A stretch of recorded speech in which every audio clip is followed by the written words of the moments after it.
Okay, I want to talk about a convex mirror, and to be clear, I mean a convex spherical mirror.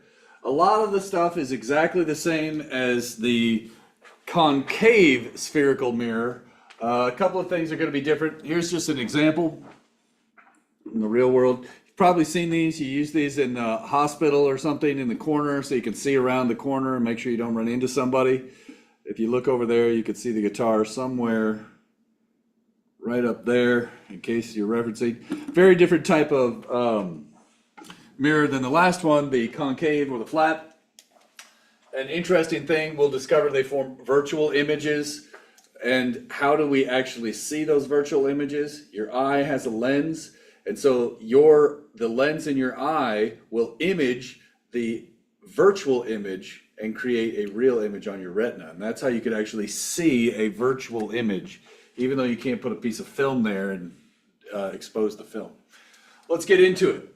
So in this case, I have a 30 centimeter tall object. It's located 60, 10, 20, 30, 40, 50, 60 centimeters from this convex mirror. I know from experience, right, I'm going to center the mirror here, but I don't actually need the bottom half of the mirror for this particular diagram. So that's kind of what I'm doing there. Oh, that looks really cool, doesn't it? All right. And so these equations are still the same. A lot of our sign conventions, well, they're all the same for mirrors. It's only for lenses that the sign conventions change. So our sign conventions are exactly the same as before. Object is positive, object distance is positive in front.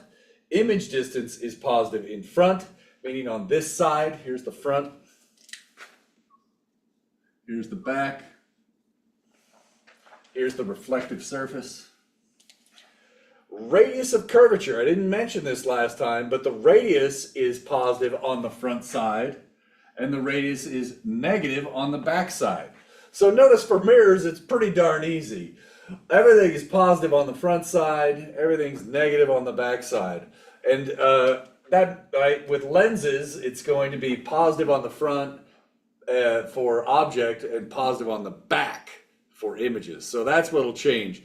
But all of the magnification stuff is also true for both lenses and mirrors. So if the absolute value of magnification is less than 1, if the size of the magnification is less than 1, the image is diminished, it's smaller. If the magnification size of it, absolute value of it, is greater than 1, the image is enlarged.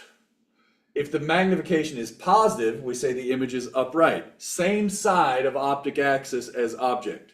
Upright does not mean on the positive side of the optic axis always. It means same side as object. Okay, if your object is below, then magnification 1 would give you image below. Magnification less than 0 means it's inverted. All right, the image. Okay, and so let's take a look at this one. That's supposed to be 50 centimeters right there. That's 50, that's 60, so this is about right. 10, 20, 30, 40, 50. The radius is, think, what do you think it is? Negative 50 centimeters. The focal length, divide the radius by 2, negative 25 centimeters. So we see you have a negative focal length. That's okay. All right, in this situation, let's draw the ray diagram, and then if you want, you can check with the math afterwards and see if you get a number similar. I'm not going to do all the math. I've done that plenty in the workbook if you need it. So let's start. And these rays are a little bit tricky. I want to first remember that I want to avoid spherical aberration. Oops.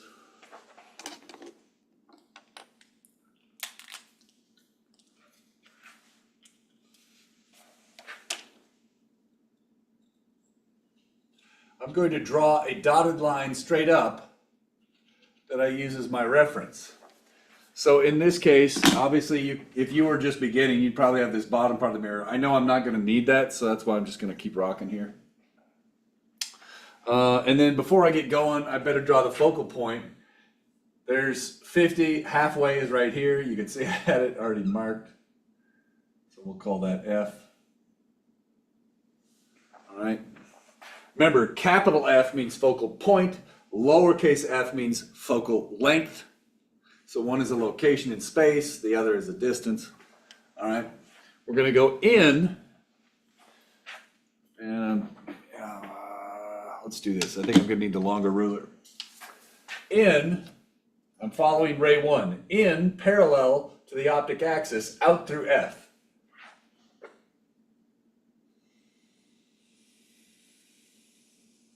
Now, rather than go all the way to the mirror, I'm going to stop at this center of the mirror and we will ignore spherical aberration. In the real world, what does that do? It just makes the focus in the image a little blurry.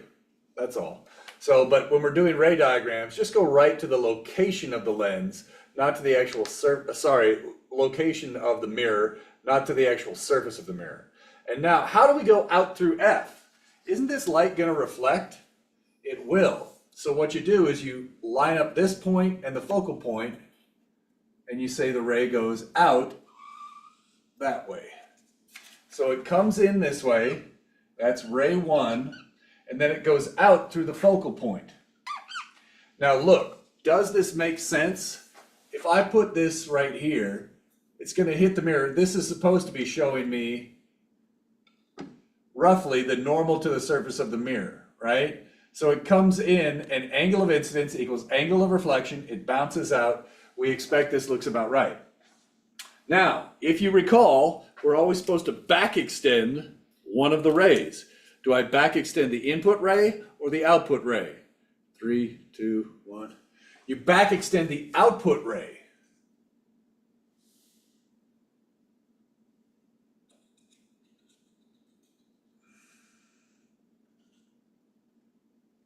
Okay, so this is ray 1. And there's the back extended output ray for ray 1 going right to the focal point. Did the best I could. Next up, ray 2. We're going to go in through the focal point and out parallel to the optic axis. Now I can't actually get light to that focal point, but I can start traveling towards that focal point.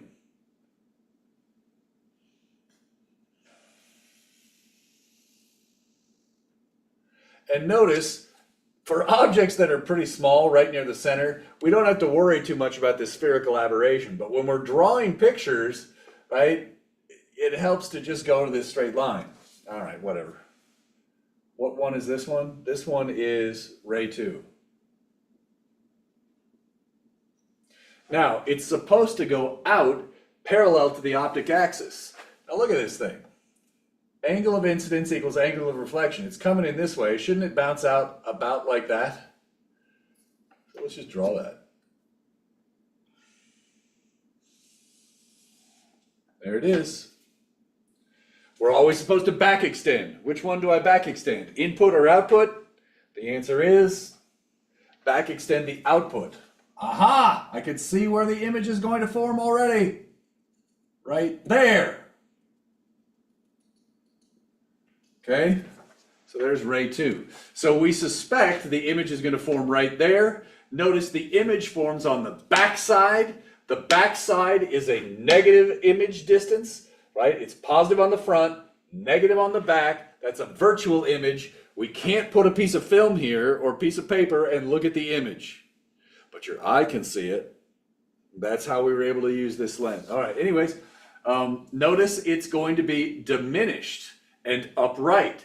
We expect a positive magnification upright, and we expect diminished here. So that's why the guitar looked much smaller. All right, in the image at the beginning. Let's do the last ray. I like to do 3 rays if possible. What I have found in my experience doing these problems is it's really easy to accidentally like go in parallel and then through the center instead of the focal point or something like this and accidentally mix up.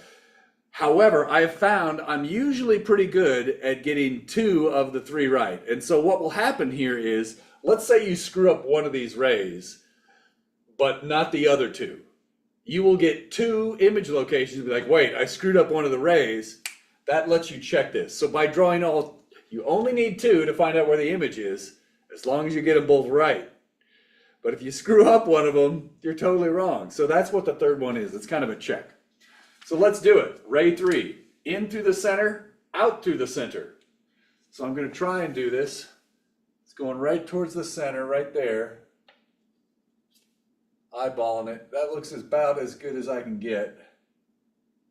Ruler's not quite long enough. There.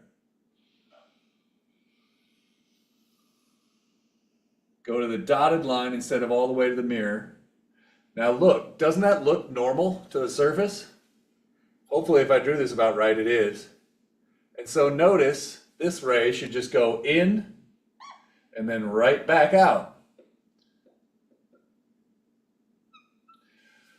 Which one do you back extend? They're the same, but let's back extend the output.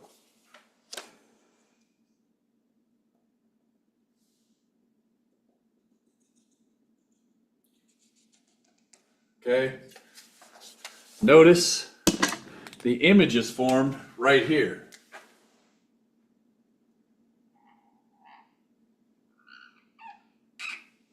All right, and then because I drew this to scale, I'll let you do the math on your own, but I'll get you the information here. So it looks like, I'm going to say about, from the ray diagram, I found D image is 19 centimeters, which is negative 19 centimeters because it's behind. And then the height of the image is, it's upright because it's on the same side of the optic axis, so I use positive, right? The height that I found is about, I'm going to say 8.5, something like that. These are only approximate here.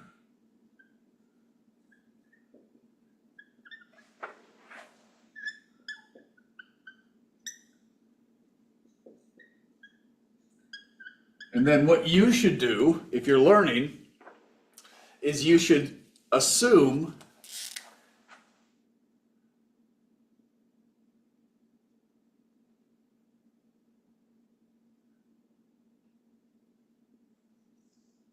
R, the radius, D0, or not D0, DO, the object distance, and HO, the radius of curvature, object distance, and object height are given. So assume these are given, and this is given, and calculate DI and HI. See what you get, and see if they're approximately given by these numbers.